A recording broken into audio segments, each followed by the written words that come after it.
આમ આદમી પાર્ટીના સંયોજક અરવિંદ કેજરીવાલ 3 દિવસ ગુજરાત મુલાકાતે. કેજરીવાલ ગાંધીનગરમાં ગજવશે સભા. રાજુ કરપડાએ કરેલા આક્ષેપો પર કેજરીવાલે બોલવાનું ટાળ્યું. ઇન્દ્રનીલ રાજ્યગુરુની નિવૃત્તિ પર ડોક્ટર હેમાંગ વસાવડાનું નિવેદન. ડોક્ટર હેમાંગ વસાવડાએ ઇન્દ્રનીલ રાજ્યગુરુની નિવૃત્તિને તેમનો અંગત નિર્ણય ગણાવ્યો. કહ્યું, સમયના કાળખંડ પર બધું આપોઆપ ગોઠવાઈ જશે. આંતરરાષ્ટ્રીય મહિલા દિવસ નિમિત્તે દિલ્હીમાં પિંક સાયક્લોથોનનું ભવ્ય આયોજન. રસ્તા ઉપર ઉતરી હજારો સાયકલિસ્ટ મહિલાઓએ સાયકલ ચલાવી આપ્યો સ્વાસ્થ્ય અને સમાનતાનો સંદેશ. જામનગરમાં સૌરાષ્ટ્ર યુનિવર્સિટી દ્વારા સાયકલિંગ સ્પર્ધા 2026નું આયોજન.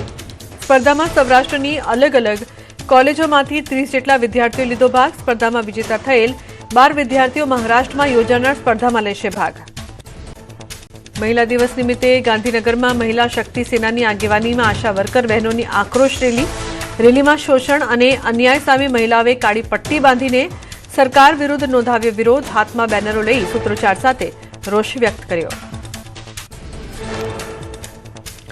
આંતરરાષ્ટ્રીય મહિલા દિવસ નિમિત્તે રાજકોટ મનપાની મહિલાઓને ભેટ. મહિલાઓ માટે સિટી બસ અને બીઆરટીએસમાં મુસાફરી તદ્દન ફ્રી. બસમાં મહિલાઓ ગમે એટલી વાર ગમે તે જગ્યાએ ફ્રીમાં કરી શકશે મુસાફરી. રાજકોટમાં વુમન્સ ડેની અનોખી ઉજવણી. રાજકોટમાં સામાજિક કાર્યકરે સરકારી હોસ્પિટલ અને જનાના જન્મેલી બાળાઓને આપી સોનાની ચૂક. સોનાની ચૂક સાથે ગાયનું ઘી, ગુલાબ અને ₹100 રોકડા આપીને કરાયું સન્માન. અમદાવાદના વાછડામાં મહિલા દિવસ નિમિત્તે તપોવન વિદ્યા વિહારનું ઉદ્ઘાટન. મુખ્યમંત્રી ભૂપેન્દ્ર પટેલ અને નાયબ મુખ્યમંત્રી હર્ષ સંઘવીના હસ્તે કરાયું લોકાર્પણ. જૈન સમાજના ટ્રસ્ટ દ્વારા અંદાજે 100 કરોડના ખર્ચે ભારતીય મૂલ્યોવાળી શાળાનું કરાયું નિર્માણ. મુખ્યમંત્રી ભૂપેન્દ્ર પટેલ ફરી હળવા અંદાજમાં જોવા મળ્યા. ઘાટલોડિયામાં સીએમ એક પાનના ગલ્લે પહોંચ્યા અને સ્થાનિકો સાથે ચર્ચા કરી. ઘાટલોડિયામાં કાર્યકરો સાથે ચાની ચુસ્કી પણ માણી.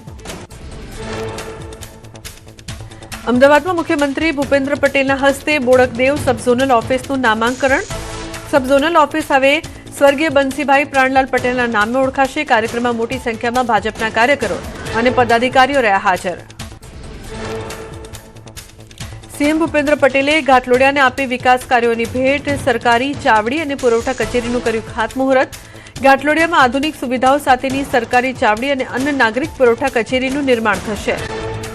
વડોદરાના ક્રિકેટ રસિયાઓએ વિશેષ હવન યોજ્યો. ટીમ ઇન્ડિયાની સફળતા માટે વિશેષ પ્રાર્થના અને હવનનું આયોજન કર્યું. શહેરના ચાહકોએ મંત્રોચ્ચાર સાથે હવન કુંડમાં આહુતિ આપી. ભારતીય ખેલાડીઓના શ્રેષ્ઠ પ્રદર્શન માટે કરી પ્રાર્થના. અમદાવાદમાં ક્રિકેટ ફીવર. ટીમ ઇન્ડિયાની જીત માટે આંબાવાડીમાં ટીમ ઇન્ડિયાની જીત માટે યજ્ઞ યોજ્યો. બુદરપુરા સંત કબીર આવાસના રહીશોએ કરી પ્રાર્થના. ક્રિકેટ ટીમના બેનરો અને પોસ્ટરો સાથે સ્થાનિકોએ ટીમનો ઉત્સાહ વધાર્યો. યાત્રાધામ વીરપુરમાં મહિલાઓ પણ ક્રિકેટ પ્રેમી બની. ગાયત્રી મહિલા મંડળ દ્વારા મહિલા દિવસની એક અનોખી અને પ્રેરણાદાયી ઉજવણી કરાઈ. મહિલાઓએ આજના દિવસે ભારતીય ક્રિકેટ ટીમ માટે વિશેષ પૂજા અર્ચના કરી. ઘર આંગણે વર્લ્ડ કપની ભારતીય ટીમ રહેશે દબાણમાં. ન્યૂઝીલેન્ડના કેપ્ટન મિચેલ સેન્ટનરે આપ્યું નિવેદન. જસપ્રીત બુમરાહને મેચનો પાસો પલટાવી શકે તેવો બોલર ગણાવ્યો. ફાઇનલ મેચ હાઈ સ્કોરિંગ થવાની પણ કરી ભવિષ્યવાણી. ફાઇનલ મેચમાં હાર્દિક પંડ્યા ઓલરાઉન્ડરની ભૂમિકા નિભાવશે. બેટિંગ, બોલિંગ અને ફિલ્ડિંગમાં 100% આપશે યોગદાન.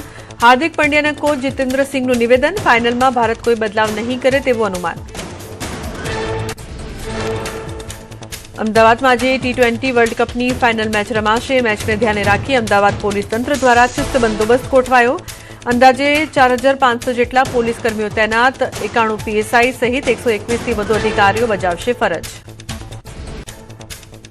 વારાણસીના ઘાટ પર ગુંજ્યા ટીમ ઇન્ડિયાના નારા. ભારતની જીત માટે ચાહકોએ કર્યું વિશેષ હવન પૂજન. ભારત સતત બીજી વાર વિશ્વ વિજેતા બને તે માટે ગંગા કિનારે કરાઈ મહાપ્રાર્થના. કાનપુરમાં પણ છવાયો ક્રિકેટ ફીવર. સૂર્યાના શૂરવીરો વિશ્વ વિજેતા બને તે માટે ક્રિકેટ ચાહકોએ કરી પ્રાર્થના. ન્યૂઝીલેન્ડને હરાવવા માટે કાનપુરમાં ખેલાડીઓના ફોટા સાથે કરાયા વિશેષ અનુષ્ઠાન. ભારત અને ન્યૂઝીલેન્ડ વચ્ચે આજે T20 વર્લ્ડ કપની ફાઇનલ મેચને લઈને ચાહકોમાં ઉત્સાહ. દેશવાસીઓ ભારતની જીત માટે કરી રહ્યા છે પ્રાર્થના. રામ જન્મભૂમિ અયોધ્યામાં ભારતની જીત માટે કરાઈ પ્રાર્થના. ટીમ ઇન્ડિયાની ફાઇનલમાં જીત માટે ભારતમાં ઠેર ઠેર હવન અને પૂજા. પ્રયાગરાજમાં ટીમ ઇન્ડિયાની જીત માટે પ્રાર્થના. ક્રિકેટ ચાહકોએ મોટી સંખ્યામાં એકઠા થઈને ગંગા આરતી કરી. ભારતીય ટીમ જીતે માટે પ્રાર્થના કરી. ન્યૂઝીલેન્ડ સામે ભારતની જીત માટે ઋષિકેશમાં વિશેષ હવન. ઋષિકેશના પવિત્ર ગંગા કિનારે શ્રદ્ધાળુઓ અને ચાહકો મોટી સંખ્યામાં એકઠા થયા. ભારતની જીત માટે મંત્રોચ્ચાર સાથે વિશેષ આહુતિ આપી. કર્ણાટકના મૈસૂરના મંદિરમાં ગુંજ્યો ભારતનો નારો. ભારત ન્યૂઝીલેન્ડ ફાઇનલ મેચ પહેલા ગણેશજીને વિશેષ પ્રાર્થના કરાઈ. ટીમ ઇન્ડિયા ત્રીજી વખત વર્લ્ડ ચેમ્પિયન બને તે માટે ભક્તોએ 101 નારિયેળ અર્પણ કર્યા.